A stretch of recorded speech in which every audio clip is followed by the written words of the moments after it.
പൂരം എഴുന്നള്ളിപ്പിനിടെയുള്ള പാപ്പാന്റെ നോമ്പുതുറ ജനഹൃദയങ്ങളിൽ മതസൗഹാർദ്ദ കാഴ്ചയായി.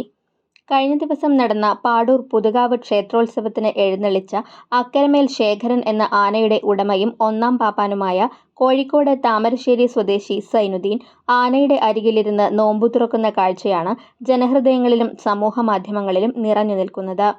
21 വർഷമായി സൈനുദ്ദീൻ ആനയ്ക്കൊപ്പമുണ്ട്. പാടൂർ ഗ്രാമിക കമ്മിറ്റിക്ക് വേണ്ടിയാണ് അക്കരമേൽ ശേഖരനുമായി എഴുന്നള്ളിപ്പിനെത്തിയത്. പൂരം തുടങ്ങുന്നതിന് മുൻപ് തന്നെ ക്ഷേത്ര കമ്മിറ്റിക്കാർ ആനക്കാർക്ക് വേണ്ട ഭക്ഷണത്തിന്റെ കാര്യങ്ങൾ തിരക്കിയിരുന്നു.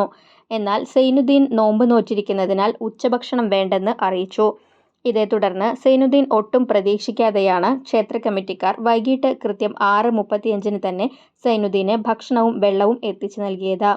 ആനയുടെ മാനേജർ റിയാസും ഇവർക്കൊപ്പമുണ്ടായിരുന്നു.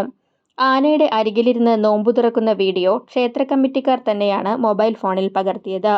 രാത്രി കൂട്ടിയെഴുന്നള്ളിപ്പും കഴിഞ്ഞ് ക്ഷേത്ര കമ്മിറ്റിയോട് നന്ദി അറിയിച്ചാണ് സൈനുദ്ദീൻ മടങ്ങിയത്.